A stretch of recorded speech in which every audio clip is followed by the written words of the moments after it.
Alrighty, we are back for take 3 of the 2022 Adams County yearbook. Hopefully these videos have been somewhat helpful. I know as I've been going through and explaining things, it has helped me kind of grasp the whole process, and I already kind of have a list of like, oh, okay, I need to tweak this for next year, tweak that for next year. There might be some confusion here, but I'm really hoping that these videos can help everybody fill out the applications consistently so that we're just all on the same page. Because I know in the past there's been some confusion about, well, how do you fill it out? Well, we all have a video now, so no excuses, everybody. But without further ado, we will kick off our last video, and in this video we will be talking about how you apply for county project pins, as well as the process of applying for the Civic Engagement Award and the Beginner Achievement Award. Okay, so yeah, buckle up, get ready, grab your material. I guess as we're talking, I should bring up that here are the pages that you need. Okay, so starting with county project pins. Okay, you need page 2 and 3 in front of you. Okay, now we're focusing back. Okay, so I will share my screen and we will walk through that process of applying there.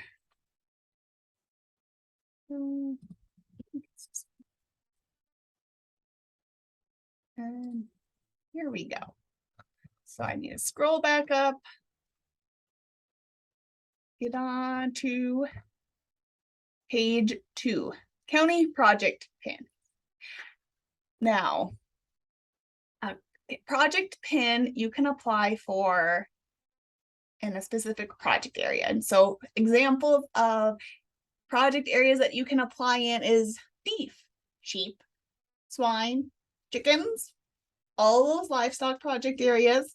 What might be a little bit more confusing is the project areas in words would be helpful right now for the static exhibits, right? And so if you're wondering what are static areas, just think about what did you sign up to exhibit at the fair.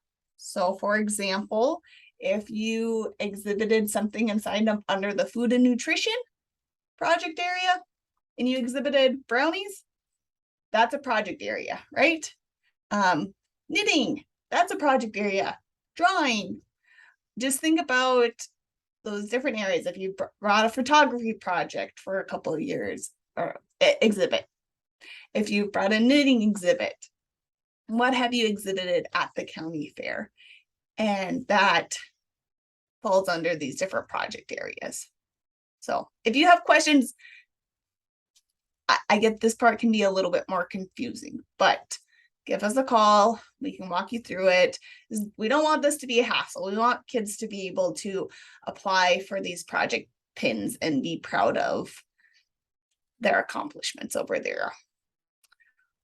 So as we're filling this out, I'm going to say that my project area that I am filling this out for is environment. Okay. And did I enter one county event / exhibit in this project area? Yes. Yours enrolled in this project area. We're going to say it is my second year. And describe your project for this year. And so what I did for my environment exhibit that I brought to the county fair is I made a poster board with 6 range plants. I dried and pinned on the board along with fun facts about each plant. So there's my description. What was my age as of September 1st, 2021? It was 10. And years in club work. So I completed that's where you go to that first page, right? And you say, okay, in this example, my 4-H member start age was age 10. Okay, so in this example, I have not completed my first 4-H year. So it would be 0. Now, if we did this example where I was a culvert bud for a year, and then my start age was 8, and now I'm 10 now, think of it this way. I completed my first year as 8. I completed my second year being 9. And now I'm 10, but I haven't completed this year. And so years in 4-H club work that I've completed are 2, and I'm working on my 3rd year. Okay. Hopefully that makes sense. We want to know how many years had you completed your 4-H year? Okay. Did you give one presentation this year? Yes or no? Yes. What counts as a presentation, you might be wondering? A presentation can include a demonstration. It can be an illustrated talk, prepared speech, impromptu speech, humorous interpretive reading, serious interpretive reading, dramatic presentation, mass media, or electronic presentation. Okay, so that anything that you can compete in for communication arts counts as a presentation. I know sometimes when you hear the word presentation, you don't think about a mass media presentation, right? You just maybe think about doing a demonstration in front of your club, which also counts, but there's different ways that you can present and practice public speaking. Okay. And then, so we want to know what counts as a presentation, and then you can't just do a presentation in front of your parents and call it good, right? Where you give your presentation is important. And so what qualifies? Where can you give a qualifying presentation? You can give a qualifying presentation during a 4-H club meeting, during the county communication arts contest, or the district communication arts contest. Those are a couple different examples where you can sign off. Yeah, so there's that. When in doubt, ask your club leader if this would qualify. These are just a couple examples, but maybe you helped out with a showmanship clinic and you were in charge of demonstrating how to show a beef animal.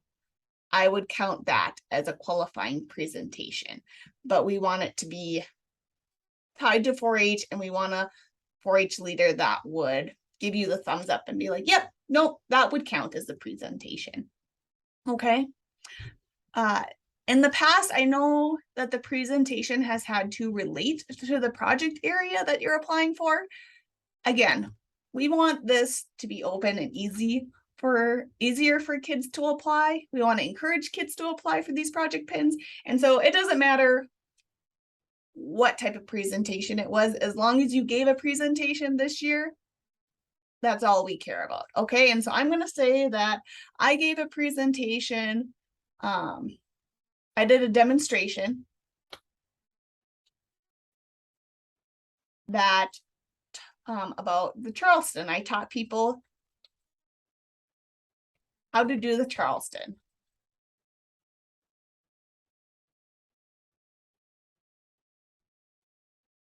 I don't know if I spelled that right, but no judgment here, okay? So that was my demonstration, and I also want you to include where you did it. And I did a demonstration at the county communication sorry, this is painful, arts contest, where I did a demonstration on how to do the Charleston. Okay, did you attend at least 6 club meetings? Yes. And then there are 3 questions that I need to answer on the following page, right? And so the first question is, how has your project grown in the years you have been enrolled in this project area, and major things you have learned? Alrighty, so you can talk about maybe when you first started, I didn't know any range plants, and now I know 20 range plants. You know, talk about went from knowing no range plants to being able to identify 20 plants. Okay, and just expand, give other examples. What else have you learned?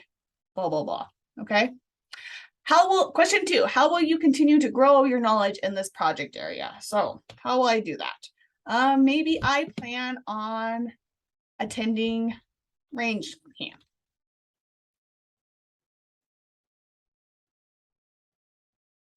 Next summer.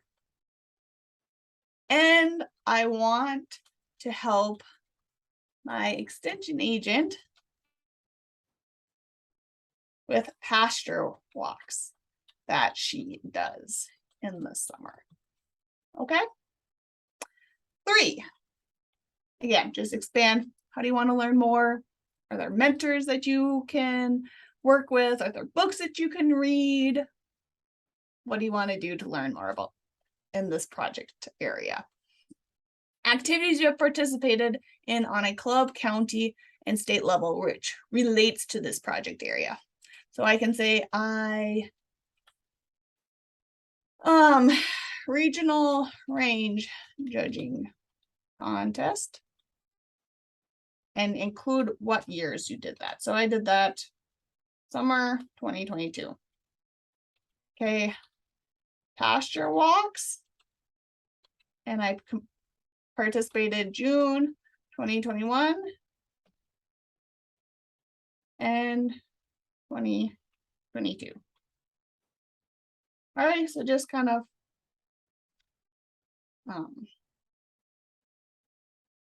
just talk about different activities related to that project area. But hopefully that kind of helps you as you're filling out this application for a county project pin. And I hope that we get lots of applicants this year. I'm going to briefly go through the other 2 applications. So what is the Civic Engagement Award? And this one really emphasizes youth that are engaged and just going above and beyond helping at their club level. They're really involved at the county level, helping with different events or helping to plan different events, and even just participating. That's important too. It's not just about if you've organized something. We need people to participate and be involved in these different opportunities. And so there's some different questions. So explain your involvement in 4-H, what you do as a 4-H member locally in your county, across the state. Maybe you've gotten to do a national leadership opportunity. You went to 4-H Congress in Atlanta, Georgia. Define what citizenship, leadership, and achievement means to you. And so don't just give us the Webster Dictionary definition, but what does it mean to you? Okay. Being a citizenship, how do you define civic engagement? How do you define being a good citizen in your community? Is it picking up trash when nobody's looking? Is it opening the door for somebody at the grocery store? Those are small ways that you can encourage citizenship in your community. And there's also lots of examples of larger ways that you can be involved and exhibit citizenship. Okay. Elaborate on your 4-H leadership experiences. Okay. Have you helped plan some sort of event? Did you take charge and lead that activity for one of your club meetings? Talk about your leadership, okay, and how you think you are a leader and a role model for other 4-H members, both younger and older. I mean, I know some younger 4-H members that really inspire me every day. Then talk about how do you go about defining and achieving goals, right? It's not just saying that you have X, Y, Z as goals, but how do you go about achieving those goals? And then we want to know, how have you grown as a 4-H member in this last year? Okay. So write out the responses there. Fill out this portion with your name, the current 4-H year, date of birth, years in 4-H, completed years in 4-H. Now for the Beginner Achievement Award, again, we start off with filling out our name, 4-H year, date of birth, years in 4-H, completed years in 4-H, I should say. And for the Beginner Achievement Award, it recognizes a 4-H member ages 8 through 10 that meets the criteria that we'll go through here in a bit, but has also exhibited the values and beliefs of the 4-H Creed. Remember, the Creed can be found on the first page of our yearbook. Okay, so what are the general requirements? It must be ages 8 through 10. You can achieve this award one time. Members must demonstrate project growth and development. And so it's not about being the best, it's about how much have you grown as a 4-H member. You need to complete your yearbook, and it has to be turned in by the deadline. And then we also take into consideration what leaders your 4-H club leaders see, and your extension agent. I do get a little bit of say in this, not too much though. But there are some questions that you need to answer to help the leaders determine who should be awarded the Beginner Achievement Award. So explain what 4-H means to you. Do you love 4-H? Why do you love 4-H? Tell us, we want to hear it. Describe in detail your involvement in 4-H. Are you in livestock judging? Do you participate in the pasture walks? Do you come and help out with fair cleanup and setup? We want to know everything that you do in 4-H. How do you exhibit a positive attitude towards 4-H activities? Are you always asking what more needs to be done? Do you complete tasks without having to be told? Maybe you're that member that goes around and pushes in everyone's chairs at the end of a meeting after everyone has left.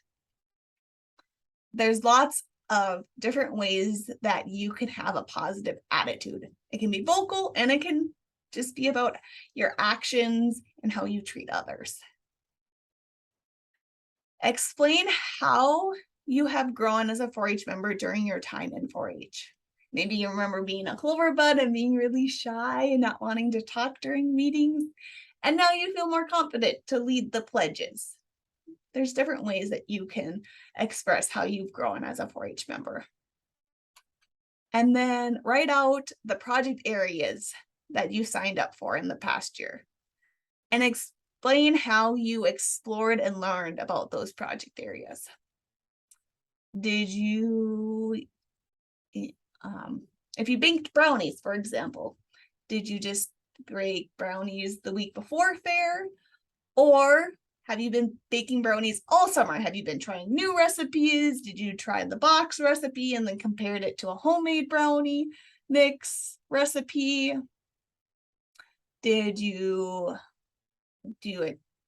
try adding nuts and raisins to your brownies? You know, how did you learn and explore? And it's more than just brownies too. Maybe throughout the year, you just focused on baking. And so you tried making different types of cookies and different types of brownies. And then you decided that the one that you learned the most and was the best exhibited what you learned was brownies. There's different options. So those are the questions that you need to answer on the following pages. I guess that's all I have. I think we really covered the whole process of filling out the yearbook, and mostly I just hope these videos are helpful. Again, if you have questions, ask your club leader, give the extension office a call, and we will help you the best we can. We want that to make this a positive experience and for everybody to enjoy filling out yearbooks, or at least have more positive, happy thoughts when it comes to yearbook time. But thank you again, everybody. We will see you all at 4-H Awards night.